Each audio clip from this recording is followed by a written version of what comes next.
Breaking news చూస్తున్నాం. నటుడు శివాజీ వ్యాఖ్యలపై సినీ ప్రముఖులు స్పందిస్తున్నారు. ఇక రామ్ గోపాల్ వర్మ కూడా స్పందించారు. ఘాటు వ్యాఖ్యలైతే చేశారు.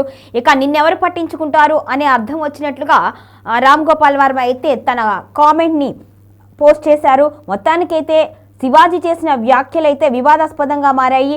దండోర సినిమా ప్రీ రిలీజ్ ఈవెంట్ లో నటుడు శివాజీ చేసిన వ్యాఖ్యలు తీవ్ర దుమారం రేపుతున్నాయి. హీరోయిన్లు పద్ధతిగా చీరలు కట్టుకోవాలి, పొట్టి బట్టలతో అందాలు ఆరిపోయకూడదు, అలాంటి డ్రెస్ వేసుకున్న వారిని చూసి బయట ఏమీ అనుకోకపోయినా లోపల తిట్టుకుంటారు అంటూ వివాదాస్పద వ్యాఖ్యలు చేశారు. దీనిపై సినీ లోకం తీవ్రంగా స్పందించింది. గాయని చిన్మయి, శ్రీపాద, మంచులక్ష్మి, అనసూయ వంటి వారు మండిపడ్డారు. అయితే సంచలన దర్శకుడు రామ్ గోపాల్ వర్మ కూడా తనదైన శైలిలో ఘాటుగా బదిలిచ్చారు. శివాజీ, నువ్వెవడివైనా సరే, నీ ఇంట్లోని మహిళలు నీలాంటి సంస్కారహీనుణ్ణి, మురికివాడిని భరించడానికి సిద్ధంగా ఉంటే వాళ్లకు నీతులు చెప్పుకో. సమాజంలోని ఇతర మహిళలు, సినీ ప్రముఖుల్లోని వారు లేదా మరెవరైనా సరే వారి విషయంలో నీ అభిప్రాయాలు ఎక్కడ పెట్టుకోవాలో అక్కడే పెట్టుకో అంటూ వర్మ ఘాటుగా వ్యాఖ్యానించారు. మొత్తానికైతే శివాజీ వ్యాఖ్యలైతే తీవ్ర దుమారం రేపుతున్నాయి. డ్రెస్సింగ్ విషయంలో తన కామెంట్స్ వివాదాస్పదంగా మారాయి. అటువంటి మాటలు అనకూడదు అంటూ కూడా హితవు పలుకుతున్నారు. ఇంకో విషయం చెబుతున్నా, అమ్మాయిలు హీరోయిన్లు ఏ బట్టలు పెడితే వేసుకొని పోతే మనమే దరిద్రం అనుభవించాల్సి వస్తమ్మా. ఏమనుకోవద్దు, హీరోయిన్లు అందరూ మీరు అనుకున్నా నాకు పోయేది లేదు, లాగి పీకుతాం మనం, అది వేరే విషయం. కానీ మీ అందం చీరలోనో, మీ అందం నిండుగా కప్పుకునే బట్టల్లోనే ఉంటుంది తప్పితే సామాను కనపడే దాంట్లో ఏముండదమ్మా.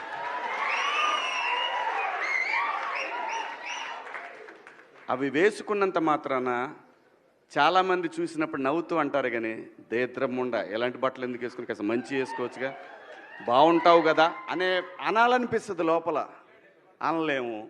అంటే మళ్ళీ స్త్రీ స్వాతంత్రం లేదా, స్వేచ్ఛ లేదు. స్త్రీ అంటే ప్రకృతి, ఎంత అందంగా ఉంటే అంత గౌరవం పెరిగిద్ది. ఈ ప్రకృతి అద్భుతంగా ఉంటుంది. అలాగే స్త్రీ, మా అమ్మ చక్కగా ఎప్పటికీ గుండెల్లో కనపడతా ఉంటుంది, ఒక సావిత్రమ్మ కానీ, ఒక సౌందర్య కానీ. అలాగే ఈ జనరేషన్లో ఇంకా చాలామంది, రష్మిక, చాలామంది అమ్మాయిలు ఉన్నారు. వీళ్ళందరూ ఇంపాక్ట్ క్రియేట్ చేశారు కాబట్టి అమ్మటే చెప్పగలుగుతున్నాం. గ్లామర్ అనేది ఒక దశ వరకే ఉండాలా, ఇంతవరకు ఉంటే పర్లా, అది ఇక్కడికి రాకూడదు. నేనేవాళ్ళే కానీ చెప్పడానికి మళ్ళీ అందరు రేపు పొద్దున పెద్ద పెద్ద వాళ్ళంతా బయలుదేరతారు, మాకు స్త్రీ స్వేచ్ఛ లేదు. స్వేచ్ఛ అనేది అదృష్టం. ఆ స్వేచ్ఛని కోల్పోవద్దు. మన గౌరవం ఎప్పుడు పెరుగుద్దంటే మన వేష భాషల నుంచే మన గౌరవం పెరిగిద్ది. అందులో ప్రపంచ వేదికల మీదైనా సరే చీర కట్టుకున్న వాళ్ళకే విశ్వసుందర కిరీటాలు వచ్చినాయి. Thank you so much. దయచేసి శివాజీ గారు నన్ను డ్రెస్సుల గురించి, అవును, డ్రెస్సెస్ అనేవి చాలా పర్సనల్, అంటే ఇట్స్ ఫ్యాషన్. ఎవరికి ఏది నప్పితే అది వేసుకోవాలి. ఆయన దృష్టిలో ఆయన ఇన్సెక్యూరిటీ ఉన్నట్టుంది, ఆయన ఎలా కనిపిస్తారు, అందుకే అలాంటి రెస్ట్రిక్షన్స్ అంతా ఉన్నట్టున్నాయి. ఎవరి ఇష్టం వాళ్ళది. ఇప్పుడు ఆయన చెప్పినంత మాత్రాన మనందరం ఉంటామా, అది వాళ్ళకే ఉంటుంది. But I personal feel dressing అనేది ఇట్స్ సమ్వన్స్ పర్సనల్. తిండి, బట్ట, ఇవన్నీ మనకు నచ్చినట్టే ఉండాలి కదా. మన కంఫర్ట్, మన ఇష్టం. మీకు నచ్చకుండా నేను బలవంతంగా పప్పన్నం పెడితే మీకు బిర్యానీ కావాలని ఉంటుంది, అలాంటిది ఏదైనా it's personal. It's unfortunate that ఆయన ఐ ఫీల్స్, అంటే నేను సింపథైజ్ చేస్తున్నాను ఆయన్ని, దట్ ఆ మైండ్ సెట్ పాకింగ్, అది వాళ్ళకే ఉంటుంది. But I personal feel dressing అనేది ఇట్స్ సమ్వన్స్ పర్సనల్. తిండి, బట్ట, ఇవన్నీ మనకు నచ్చినట్టే ఉండాలి కదా. మన కంఫర్ట్, మన ఇష్టం.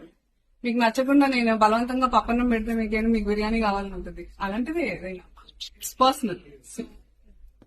ఇట్స్ అన్ఫార్చునేట్ దట్ ఆయన ఐ ఫీల్స్, అంటే నేను సింపథైజ్ చేస్తున్నాను ఆయన్ని, దట్ ఆ మైండ్ సెట్ పాకింగ్ మాత్రాన మనందరం ఉంటామా, అది వాళ్ళకే ఉంటుంది.